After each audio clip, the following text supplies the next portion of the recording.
नमस्कार दोस्तों, स्वागत है आपका हमारे चैनल फ्लो इन भक्ति में। अगर आपकी कोई मन्नत पूरी न हो रही हो या फिर तमाम प्रयासों के बावजूद आपको करियर में सफलता न मिल रही हो या व्यक्तिगत जीवन में परेशानी चल रही हो, मसलन कोई भी दिक्कत हो, तो परेशान होने के बजाय अब की सावन सोमवार का व्रत करके यहाँ बताई गई व्रत कथा का पाठ करें। मान्यता है कि सावन सोमवार के दिन अगर व्रत रखकर इस कथा का पाठ किया जाए तो जातकों की मनचाही मुराद पूरी हो जाती है। आइए सुनते हैं आखिरी सावन सोमवार की व्रत कथा। एक साहूकार था जो भगवान शिव का अनन्य भक्त था। उसके पास धन धान्य किसी भी चीज की कमी नहीं थी, लेकिन उसकी कोई संतान नहीं थी और वह इसी कामना को लेकर रोज शिव जी के मंदिर जाकर दीपक जलाता था। उसके इस भक्ति भाव को देखकर एक दिन माता पार्वती ने शिव जी से कहा कि प्रभु, यह साहूकार आपका अनन्य भक्त है, इसको किसी बात का कष्ट है तो आपको उसे अवश्य दूर करना चाहिए। शिव जी बोले कि हे पार्वती, इस साहूकार के पास पुत्र नहीं है, यह इसी से दुखी रहता है। माता पार्वती कहती हैं कि हे ईश्वर, कृपा करके इसे पुत्र का वरदान दे दीजिए। तब भोलेनाथ ने कहा कि हे पार्वती, साहूकार के भाग्य में पुत्र का योग नहीं है। ऐसे में अगर इसे पुत्र प्राप्ति का वरदान मिल भी गया तो वह केवल 12 वर्ष की आयु तक ही जीवित रहेगा। यह सुनने के बाद भी माता पार्वती ने कहा कि हे प्रभु, आपको इस साहूकार को पुत्र का वर देना ही होगा, अन्यथा भक्त क्यों आपकी सेवा पूजा करेंगे। माता के बार बार कहने से भोलेनाथ ने साहूकार को पुत्र का वरदान दिया, लेकिन यह भी कहा कि वह केवल 12 वर्ष तक ही जीवित रहेगा। साहूकार यह सारी बातें सुन रहा था, इसलिए उसे न तो खुशी हुई और न ही दुख। वह पहले की ही तरह भोलेनाथ की पूजा अर्चना करता रहा। उधर सेठानी गर्भवती हुई और 9वें महीने उसे सुंदर से बालक की प्राप्ति हुई। परिवार में खूब हर्षोल्लास मनाया गया, लेकिन साहूकार पहले ही की तरह रहा और उसने बालक की 12 वर्ष की आयु का जिक्र किसी से भी नहीं किया। जब बालक 11 वर्ष की आयु हो गई तो एक दिन साहूकार की सेठानी ने बालक के विवाह के लिए कहा, तो साहूकार ने कहा कि वह अभी बालक को पढ़ने के लिए काशी जी भेजेगा। इसके बाद उसने बालक के मामा जी को बुलाया और कहा कि इसे काशी पढ़ने के लिए ले जाओ और रास्ते में जिस भी स्थान पर रुकना वहां यज्ञ करते और ब्राह्मणों को भोजन कराते हुए आगे बढ़ना। उन्होंने भी इसी तरह करते हुए जा रहे थे कि रास्ते में एक राजकुमारी का विवाह था। जिससे उसका विवाह होना था वह एक आंख से काना था। तो उसके पिता ने जब अति सुंदर साहूकार के बेटे को देखा तो उनके मन में आया कि क्यों ना इसे ही घोड़ी पर बिठाकर शादी के सारे कार्य संपन्न करा लिए जाएं। तो उन्होंने मामा से बात की और कहा कि इसके बदले में वह अथाह धन देंगे, तो वह भी राजी हो गए। इसके बाद साहूकार का बेटा विवाह की बेदी पर बैठा और जब विवाह कार्य संपन्न हो गए तो जाने से पहले उसने राजकुमारी की चुंदरी के पल्ले पर लिखा कि तेरा विवाह तो मेरे साथ हुआ, लेकिन जिस राजकुमार के साथ भेजेंगे वह तो एक आंख का काना है। इसके बाद वह अपने मामा के साथ काशी के लिए चला गया।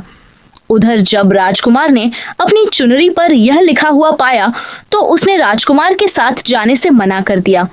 तो राजा ने भी अपनी पुत्री को बारात के साथ विदा नहीं किया। बारात वापस लौट गई। उधर मामा और भांजे काशी जी पहुंच गए थे। एक दिन जब मामा ने यज्ञ रचा रखा था और भांजा बहुत देर तक बाहर नहीं आया तो मामा ने अंदर जाकर देखा तो भांजे के प्राण निकल चुके थे। वह बहुत परेशान हुए, लेकिन सोचा कि अभी रोना पीटना मचाया तो ब्राह्मण चले जाएंगे और यज्ञ का कार्य अधूरा रह जाएगा। जब यज्ञ संपन्न हुआ तो मामा ने रोना पीटना शुरू किया। उसी समय शिव पार्वती उधर से जा रहे थे तो माता पार्वती ने शिव जी से पूछा, हे प्रभु, ये कौन रो रहा है। तभी उन्हें पता चलता है कि यह तो भोलेनाथ के आशीर्वाद से जन्मा साहूकार का पुत्र है। तब माता पार्वती कहती हैं कि हे स्वामी, इसे जीवित कर दें, अन्यथा रोते रोते इसके माता पिता के प्राण निकल जाएंगे। तब भोलेनाथ ने कहा कि हे पार्वती, इसकी आयु इतनी ही थी सो वह भोग चुका, लेकिन माँ के बार बार आग्रह करने पर भोलेनाथ ने उसे जीवित कर दिया। लड़का ओम नम शिवाय करते हुए जी उठा और मामा भांजे दोनों ने ईश्वर को धन्यवाद दिया और अपनी नगरी की ओर लौटे। रास्ते में वही नगर पड़ा और राजकुमारी ने उन्हें पहचान लिया। तब राजा ने राजकुमारी को साहूकार के बेटे के साथ बहुत सारे धन धान्य के साथ विदा किया। उधर साहूकार और उसकी पत्नी छत पर बैठे थे। उन्होंने यह प्रण कर रखा था कि यदि उनका पुत्र सकुशल न लौटा तो वह छत से कूदकर अपने प्राण त्याग देंगे। तभी लड़के के मामा ने आकर साहूकार के बेटे और बहू के आने का समाचार सुनाया, लेकिन वे नहीं माने तो मामा ने शपथ पूर्वक कहा। तब तो दोनों को विश्वास हो गया और दोनों ने अपने बेटे बहू का स्वागत किया।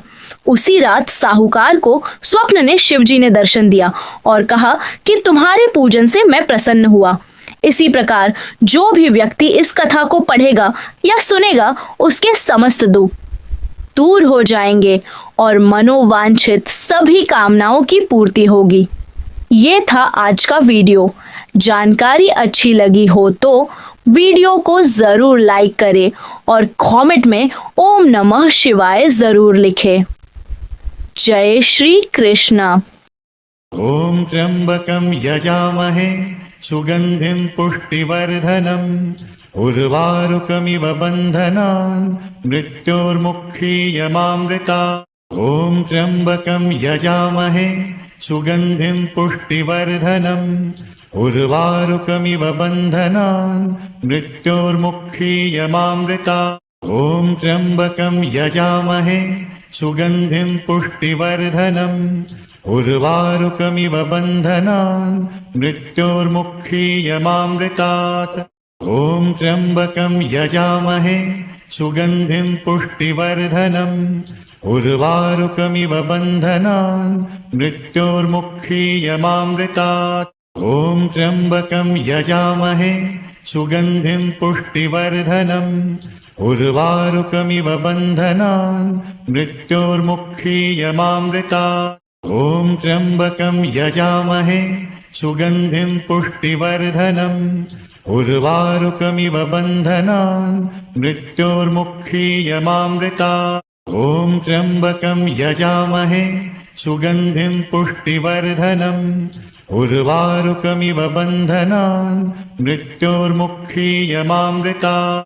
ॐ त्र्यम्बकं यजामहे सुगन्धिं पुष्टिवर्धनम् उर्वारुकमिव बन्धनान् मृत्योर्मुक्षीयमामृतात्। ॐ त्र्यम्बकं यजामहे सुगन्धिं पुष्टिवर्धनम् उर्वारुकमिव बन्धनान् मृत्योर्मुक्षीयमामृतात्। ॐ त्र्यम्बकं यजामहे सुगन्धिं पुष्टिवर्धनम् उर्वारुकमिव बन्धनान् मृत्योर्मुक्षीयमामृतात्। ॐ त्र्यम्बकं यजामहे सुगन्धिं पुष्टिवर्धनम् उर्वारुकमिव बन्धनान् मृत्योर्मुक्षीयमामृतात्। ॐ त्र्यम्बकं यजामहे सुगन्धिं पुष्टिवर्धनम् उर्वारुकमिव बन्धनान् मृत्योर्मुक्षीयमामृतात्। ॐ त्र्यम्बकं यजामहे सुगन्धिं पुष्टिवर्धनम् उर्वारुकमिव बन्धनान् मृत्योर्मुक्षीयमामृतात्। ॐ त्र्यम्बकं यजामहे सुगन्धिं पुष्टिवर्धनम् उर्वारुकमिव बन्धनान् मृत्योर्मुक्षीयमामृतात्। ॐ त्र्यम्बकं यजामहे सुगन्धिं पुष्टिवर्धनम् उर्वारुकमिव बन्धनान् मृत्योर्मुक्षीयमामृतात्।